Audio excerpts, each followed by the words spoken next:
The stars above New Haven Colony burned bright in the alien sky, casting silver light across the settlement that humans had built on this distant world far from Earth. Jake Morrison stood on the observation deck of the engineering bay, watching the twin moons rise over the horizon while checking his datapad for the third time that hour. The cooling system in Sector 7 needed attention again, and the power grid showed fluctuations that worried him more than he wanted to admit to the colony administration.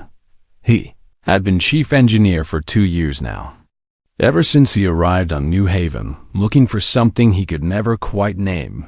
Maybe peace, maybe purpose, maybe just distance from memories that hurt too much to carry. A soft chime announced a visitor at the bay entrance, and Jake turned to see the familiar figure of Vela approaching through the corridor. She moved with the grace common to all Kethrans, her tall frame wrapped in the flowing robes her people favored, and her face hidden behind the ornate mask she always wore. "Engineer Morrison," Vela said, her voice carrying the slight musical quality that made Kethran's speech so distinctive. "I hope I am not disturbing your evening work." "Just Jake is fine," he replied, as he always did when she used his formal title. "And you never disturb me, Val." "You're kind to say so," she said, moving to stand beside him at the observation window. "I came to discuss the integration protocols for the new Kethran biofilters your people requested." Jake pulled up the technical specifications on his datapad, and together they reviewed the requirements for connecting Kethran biotechnology with human engineering systems. This had become their routine over the past 2 years. Vela would bring technical questions or cultural concerns from her people, and Jake would work with her to find solutions that satisfied both species.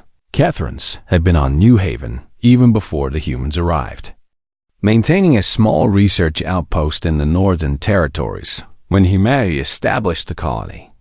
Both species agreed to share the world peacefully, creating the Frontier Council to manage relations and resolve any conflicts. Vela served as the primary liaison between the two communities, translating not just language, but the deeper differences in how each species thought and lived. "Your cooling system troubles you," Vala observed, gesturing toward his datapad. "I can sense your concern." Jake smiled, despite his worry. Having grown used to the Kethran ability to read emotional states with uncanny accuracy, "The temperature regulators keep failing," he explained, "and I can't figure out why. If they go down during the next heat cycle, we could lose half the colony's food production." Vila tilted her head. A gesture he had learned meant she was thinking carefully about something. "Perhaps the problem is not with your equipment, but with the interaction between your systems and our biofilters," she suggested. "Kethran technology operates on principles that sometimes conflict with human engineering." They spent the next hour going through system diagrams and technical readouts, with Vela explaining aspects of Kethran biotechnology that Jake had never fully understood. Her knowledge impressed him, as it always did, and he found himself wondering about the person behind the mask, what she looked like when she smiled, what expressions crossed her face when she concentrated on a difficult problem. He had asked her once, early in their acquaintance, about the significance of her mask. She had gone very still and quiet before explaining that it was a personal matter, one she preferred not to discuss. Jake had never pressed the question again, respecting her privacy the way he hoped others would respect his own need to avoid talking about his past. "There," Vela said suddenly, pointing to a specific connection point in the diagram. "Your power fluctuations originate from this junction where human and Kethran systems meet."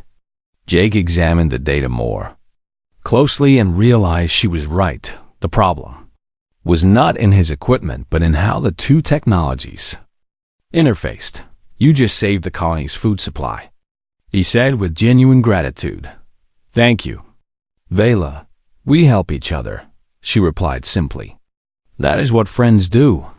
The word surprised Jake more than it should have. They had worked together for 2 years, shared meals, exchanged stories about their respective worlds.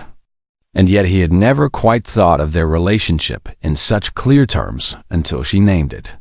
Yes, he agreed. That is what friends do. An alarm suddenly blared through the engineering bay, and Jake's datapad lit up with emergency alerts. Solar storm, he said, reading the warnings rapidly. A big one. It will hit the colony in less than 3 hours.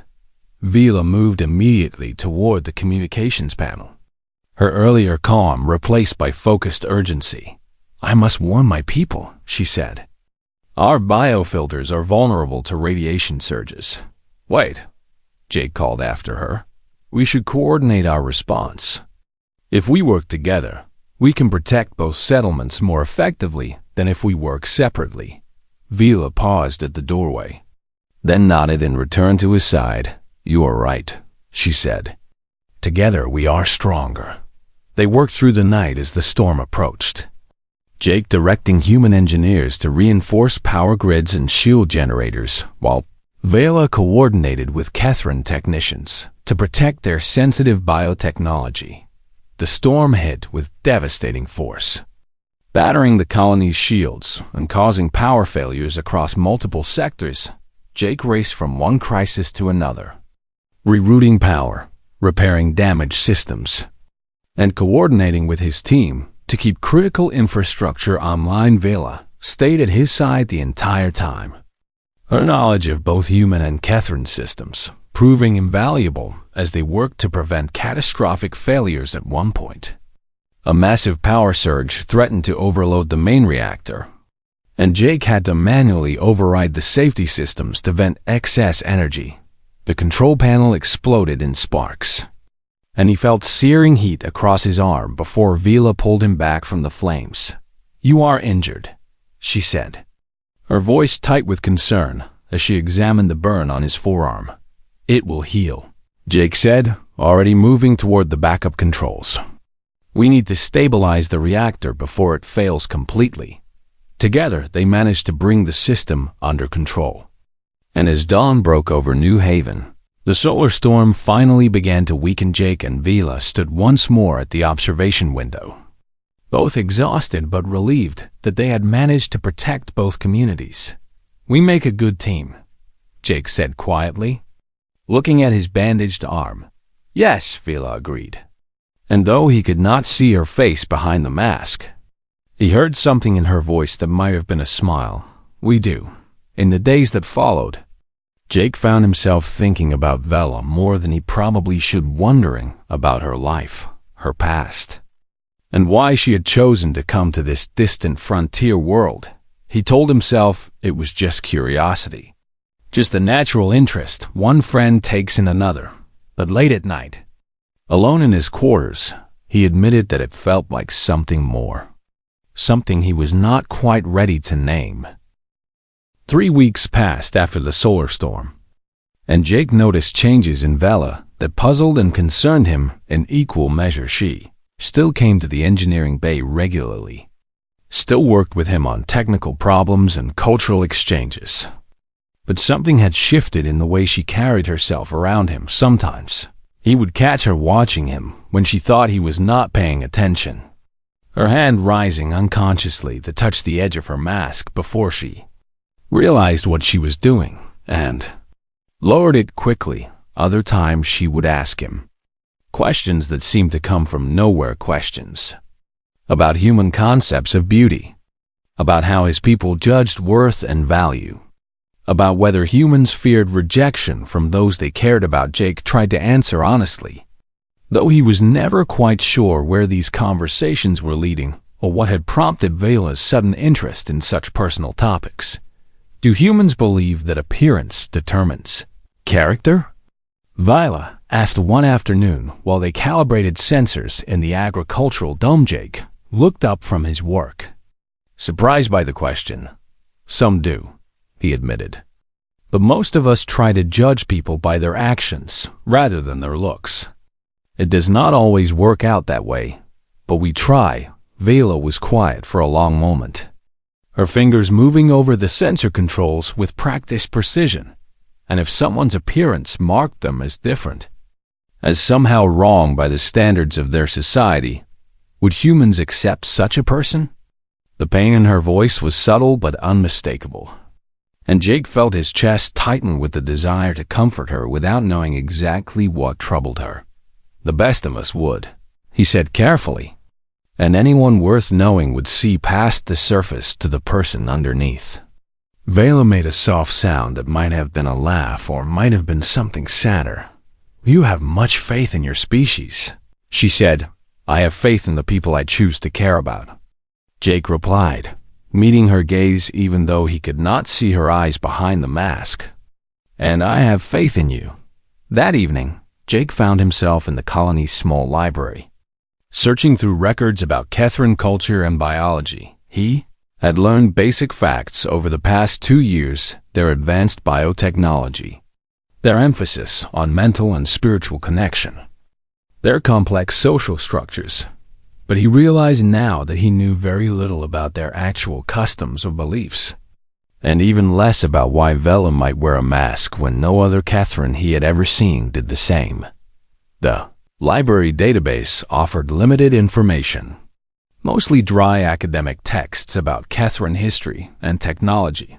There was nothing about masks, nothing about facial coverings, nothing that explained why Vela hid her face from the world. Jake was about to give up his search when he noticed something in one of the texts: a brief mention of Kethran facial patterns and their role in social communication. According to the document, most Kethrans possessed intricate markings on their faces that played a role in how they interacted with each other. Though the text did not elaborate on the specifics, he made a note to research this further. But before he could continue, his communicator chimed with an urgent message. The colony administrator needed him immediately. There had been an incident involving a human merchant and stolen Kethran property. Jake arrived at the administration building to find a scene of barely controlled chaos. The merchant, a man named Connor Hayes, stood in the center of the room protesting his innocence, while 3 Kethran officials demanded justice for the theft of valuable biotechnology. Vela was there as well, standing slightly apart from her fellow Kethrans, her posture tense and uncomfortable. "I did not steal anything," Connor insisted, his voice rising with frustration. "I was just helping someone in need." "You removed restricted Kethran property from our research facility," one of the Kethran officials said coldly. "That is theft regardless of your stated intentions." Jake moved to Vila's side and spoke quietly so only she could hear. "What is really going on here?" Vala glanced at him, then looked away quickly. "Connor Hayes helped someone escape from the Kethran compound," she said, a voice barely above a whisper. "Someone who was being held there against their will." "Why would your people hold someone prisoner?" Jake asked, confused. "It is complicated," Vila said, and he heard the same evasive tone she used whenever he asked about her mask. "There are aspects of my culture that are difficult to explain to outsiders." The argument in the room grew more heated, with the Kethran officials demanding that Connor be turned over to them for punishment according to their laws. The colony administrator looked helpless, clearly worried about the diplomatic consequences of either agreeing or refusing. Jake stepped forward, drawing everyone's attention. "Before we make any decisions," he said, "I think we need to understand exactly what happened and why." "Connor, tell us the truth." The merchant hesitated, then seemed to deflate slightly. "There was a Kethran in their compound who asked for my help," he explained. "She said she was being kept there because of something she was born with, something that made her people see her as defective. She wanted to leave, to go somewhere where she could live freely without being judged for something beyond her control." Jake's gaze snapped to Vila, and he saw her go very still. "What made her different?" he asked. Though part of him already suspected the answer, Connor shrugged uncomfortably. "She did not have the facial patterns that other Kethrans have," he said. "Her face was smooth and unmarked. She said her people called her cursed, broken, The room erupted in angry voices as the Kethran officials tried to shout Connor down, demanding he stop spreading lies about their culture.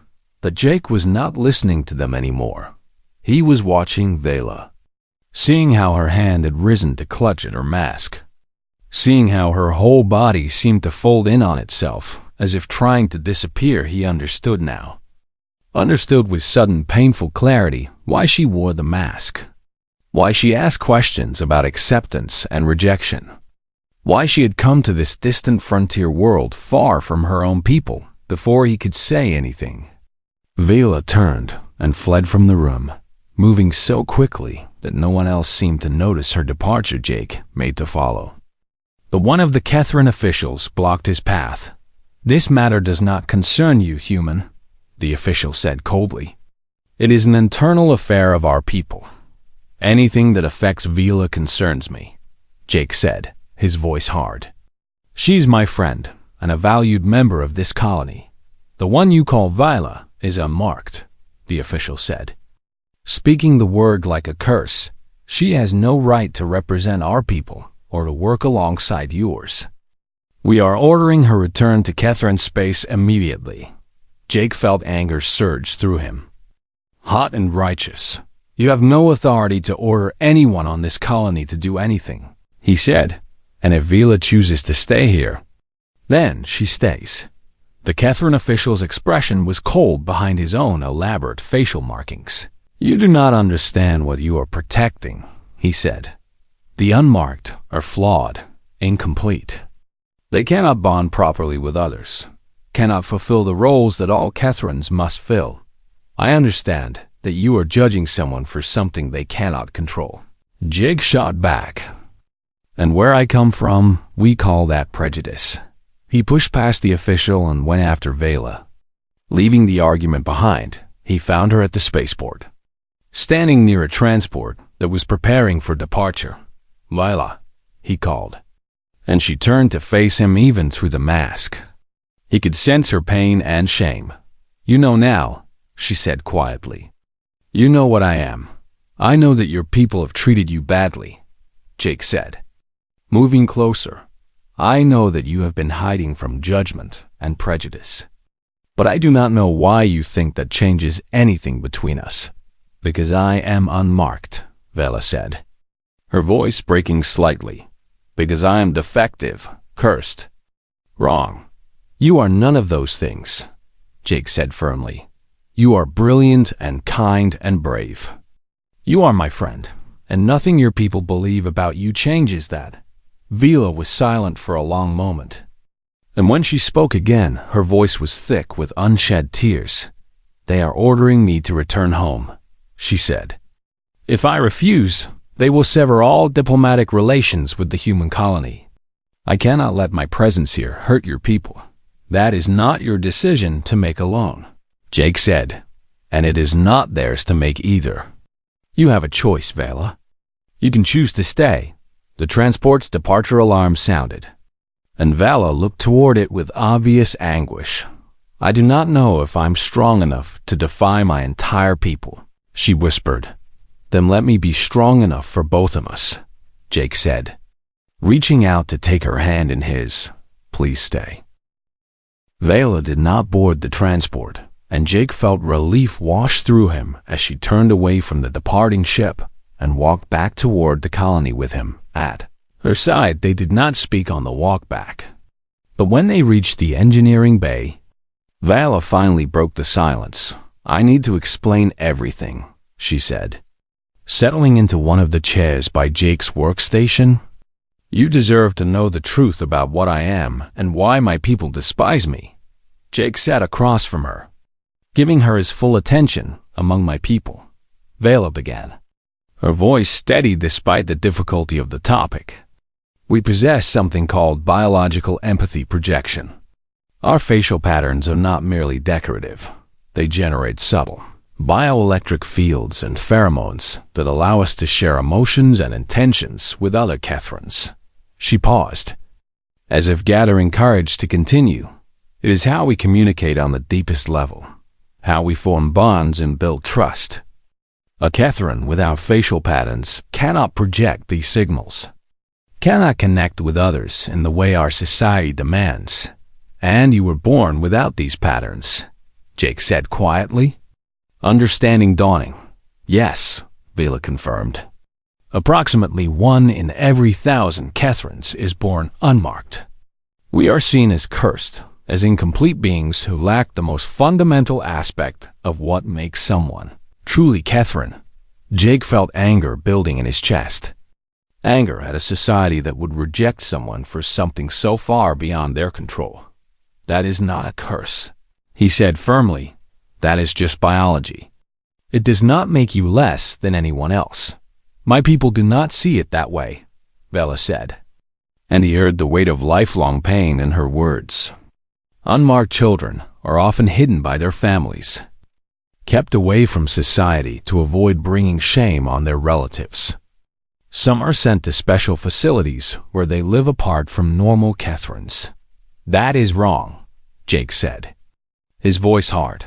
I know that now, Vela replied. But when you grow up being told that you are broken, that you will never be whole, it becomes difficult to believe anything else. She stood and moved to the observation window, looking out at the colony lights. My parents loved me, she continued, but they were ashamed of what I was. They hid me away, told others that I was sick or studying abroad.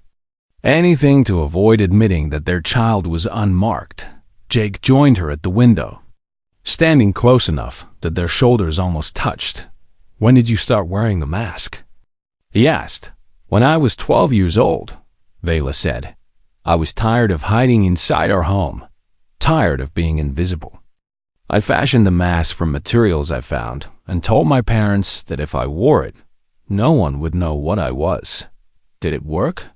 For a time, she said, I was able to attend school, to interact with other young Catherines, to pretend I was normal. But I could never truly connect with anyone, never share emotions the way they did. They thought I was simply reserved or cold, not realizing that I was fundamentally incapable of the bonding they took for granted. Jake wanted to reach out to her, to offer comfort, but he sensed that she needed to finish her story first. I volunteered for this frontier posting because it took me far from Catherine space, Vela explained. I thought that among aliens, among beings who did not have empathy projection, my lack of facial patterns would not matter. It does not matter, Jake said. Not to me, and not to anyone who sees you for who you really are. Vela turned to face him. And though he still could not see her eyes behind the mask, he felt the intensity of her gaze. You are kind to say so, she said softly. But kindness does not change reality. The Catherine officials will not simply let this matter drop. They will pressure the human administration to send me away. And they will make life difficult for the colony if their demands are not met. Then we need to change the reality, Jake said. We need to show them that their prejudice is wrong and that you have every right to live and work wherever you choose. Before Vela could respond, Jake's communicator chimed with an urgent alert. His eyes widened as he read the message. There is an attack, he said. A rogue ship is firing on a Catherine supply convoy near New Haven. They are requesting emergency assistance. Vala immediately moved toward the door. I must help my people, she said. I am coming with you, Jake declared, grabbing his emergency kit. Jake, this is dangerous. We are a team, he interrupted. Remember? They rushed to the colony's shuttle bay, where a rescue team was already assembling. Jake quickly prepped one of the smaller shuttles while Vela coordinated with the Catherine convoy through the communication system. The convoy's shields are failing, Vala reported. They may be 10 minutes before their ships are destroyed. Then we better fly fast, Jake said. Firing up the shuttle's engines, they launched into space with 3 other rescue craft. Racing toward the coordinates where the convoy was under attack, the rogue ship was a heavily armed freighter, its weapons tearing into the Catherine vessels with brutal efficiency. Why would anyone attack a supply convoy? Jake wondered aloud as he maneuvered the shuttle into position. Catherine biotechnology is valuable, Vila said grimly. And there are many in the galaxy who would kill to possess it. Jake brought the shuttle alongside one of the damaged Catherine ships, preparing to dock and evacuate survivors, but the rogue ship noticed their approach and swung its weapons toward them. Hold on, Jake shouted, throwing the shuttle into a hard roll that barely avoided the incoming fire. The impact was close enough that it sent shockwaves through their craft, and Jake fought to regain control as alarms blared through the cabin. We are losing power, Vala said, her fingers flying over the control panel. The engines are failing. Jake tried to compensate, tried to keep them in the air, but the damage was too severe. We need to make an emergency landing, he said, his voice tight with concentration. There is a moon nearby if I can reach it. The shuttle screamed through the thin atmosphere of the small moon, its hull heating from friction as Jake struggled to slow their descent. They hit the surface hard, bouncing once before sliding across rocky terrain and finally coming to rest against a large boulder. Jake's head rang from the impact, and he tasted blood from where he had bitten his lip. Vila, he called out. Are you hurt? I'm alive, she replied, her voice shaken but steady. Barely. They assessed their situation quickly and found it was not good. The shuttle's engines were destroyed. Its communications array was damaged beyond repair, and their emergency beacon was not transmitting. They had enough air for maybe 3 days, and the temperature outside was dropping rapidly as the moon entered its long night cycle. The rescue team will find us, Jake said with more confidence than he felt. They know our last position. Yes, Vala agreed, but it may take time to search this entire moon. We must conserve our resources. They worked together to make the shuttle as habitable as possible, sealing off the damaged sections and redirecting what little power remained to life support and heating as the hours passed and darkness fell outside. They sat together in the small space, their breath creating small clouds in the increasingly cold air. I am sorry, Vala said quietly. If I had not involved you in this rescue, you would be safe on New Haven. If you had not involved me, those Catherines would have died without anyone trying to help them, Jake countered. We made the right choice. Vila was silent for a moment, then spoke again. Jake, there is something I need to tell you. Something I have been afraid to say. He waited, giving her space to find the words. Over these past 2 years, she continued, her voice soft in the darkness, you have become more important to me than I ever intended. I came to New Haven to hide from my people and their judgment, but instead I found someone who made me want to stop hiding. Jake felt his heart start to beat faster. I care about you too, he said. More than I probably should admit. But you do not understand, Vila said. And there was anguish in her voice. Caring for someone means risking pain. It means trusting them not to hurt you when you show them who you truly are. And I have spent my entire life being hurt by those who saw what I really am. I am not them, Jake said gently. I am not your people, Vala. Whatever you choose to show me or not show me, it will not change how I feel about you. How can you be so certain? She asked. Because I have known you for 2 years, Jake replied. I have seen your intelligence, your courage, your kindness. I have watched you work tirelessly to build bridges between our peoples. Your mask has never hidden who you are from me. It has only hidden your face. The temperature in the damaged shuttle continued to drop as the moon's long night deepened around them, and Jake and Vila huddled together for warmth in the darkness. They had shut down all non-essential systems to conserve power, leaving only the minimal life support active and a single dim emergency light that barely pushed back the shadows. Tell me about Earth, Vila said quietly, her voice breaking the silence that had stretched between them. Tell me about your life before you came to New Haven. Jake hesitated, old pain rising in his chest at the request. I had a family once, he said finally. A sister named Claire and parents who loved us both.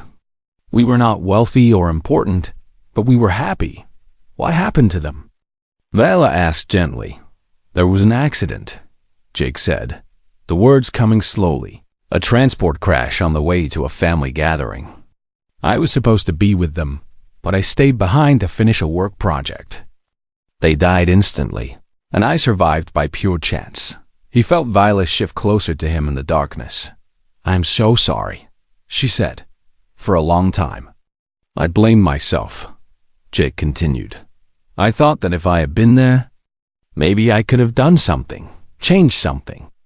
Or at least I would not have been left alone. Is that why you came to New Haven? Yes, he admitted. I needed to get away from everything that reminded me of them, from all the places we had been together. I thought distance would make the grief easier to bear. Did it? Viola asked. Jake considered the question honestly. Not at first, he said.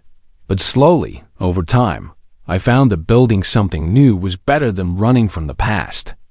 Working on the colony, helping people, making friends, it gave me purpose again. He paused, then added quietly. You gave me purpose. Vela was silent for a long moment before responding. I came to New Haven for similar reasons, she said.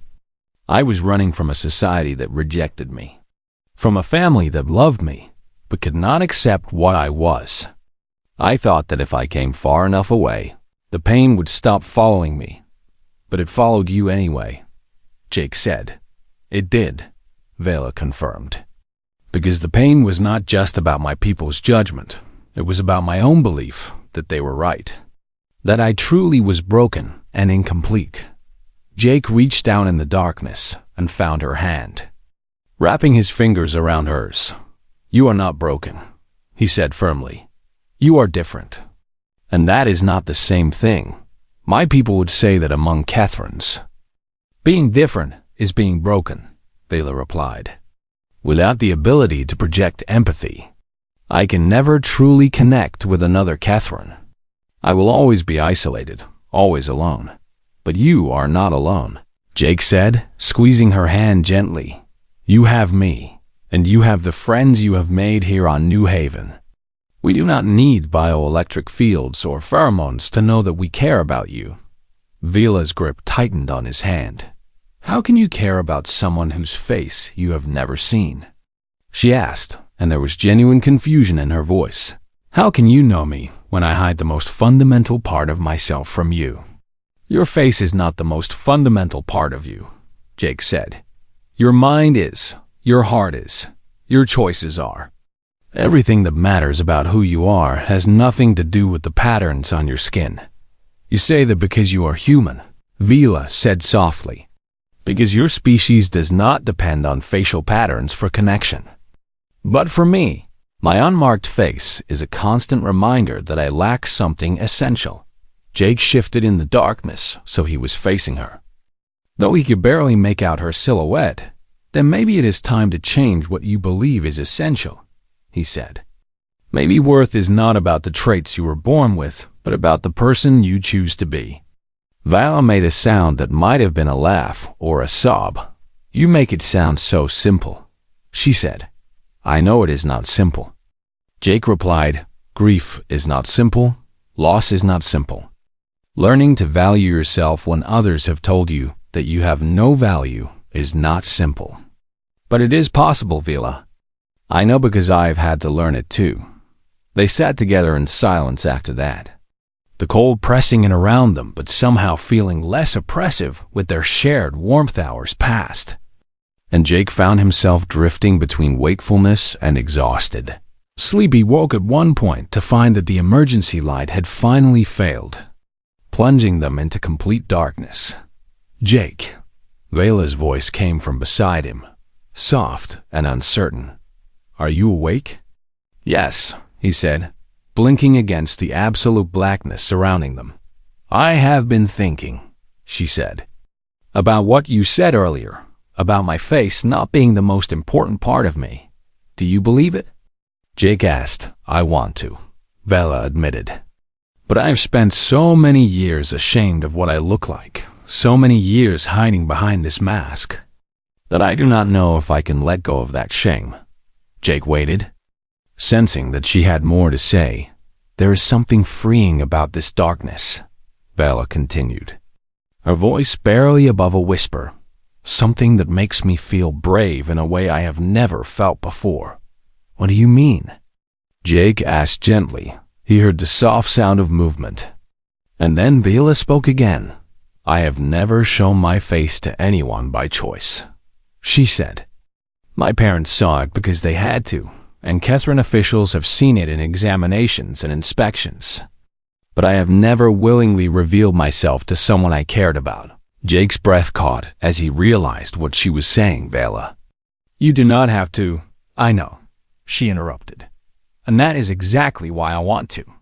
Not because anyone is forcing me, not because it is required, but because I choose to trust you with this. There was another soft sound of movement, and Jake realized she was removing her mask. You cannot see me anyway, Vela said. And he heard the tremor in her voice, despite her attempt at lightness. So perhaps this is the perfect time.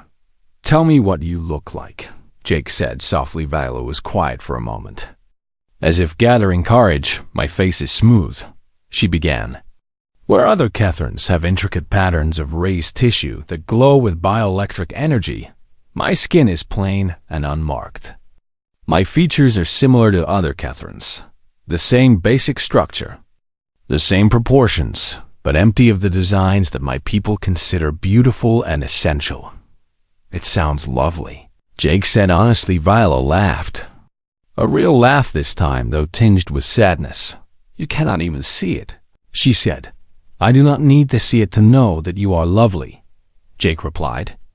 I have seen your kindness, your intelligence, your strength.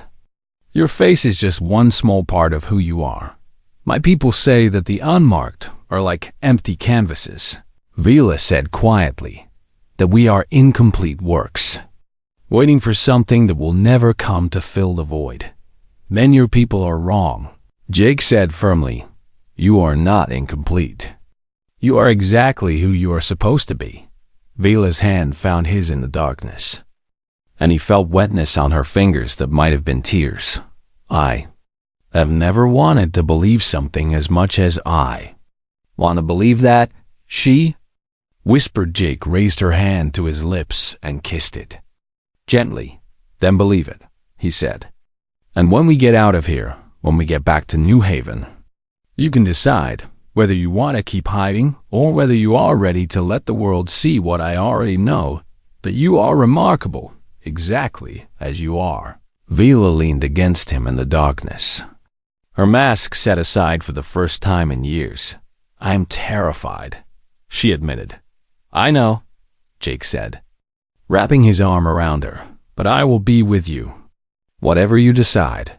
They stayed like that through the long cold night, holding each other in the darkness while waiting for rescue and dreaming of a future where masks were no longer necessary. Dawn came slowly to the moon where Jake and Vela were stranded, pale light gradually pushing back the darkness that had surrounded them through the long cold night. Jake woke to find Vela still beside him, her mask resting in her lap where she had set it aside hours before in the growing light.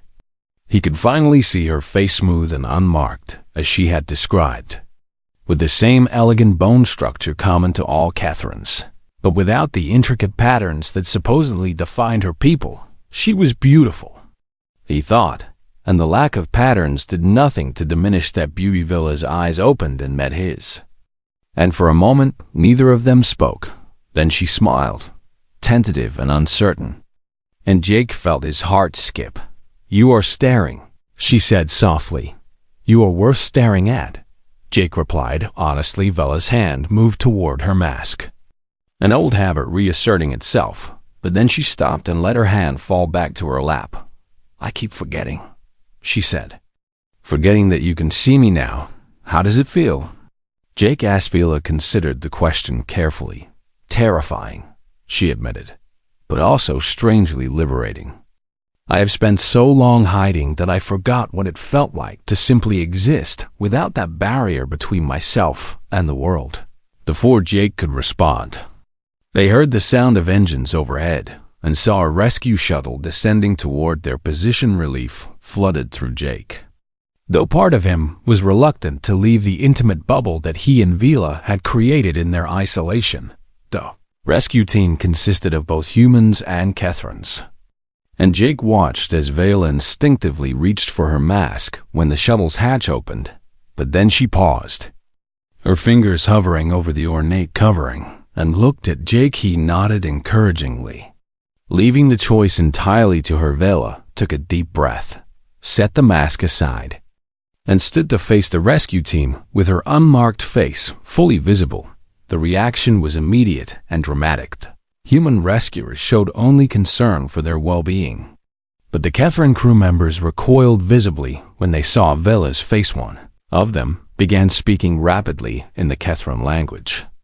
His tone shocked and disapproving. Vela responded in the same language, her voice steady despite the obvious distress of her fellow Kethrans. Jake could not understand the words, but he understood the emotional tenor: judgment, rejection, shame.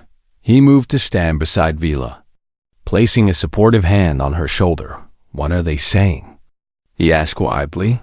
They're saying that I have disgraced myself by revealing my face to aliens, Vila replied, her voice tight but controlled.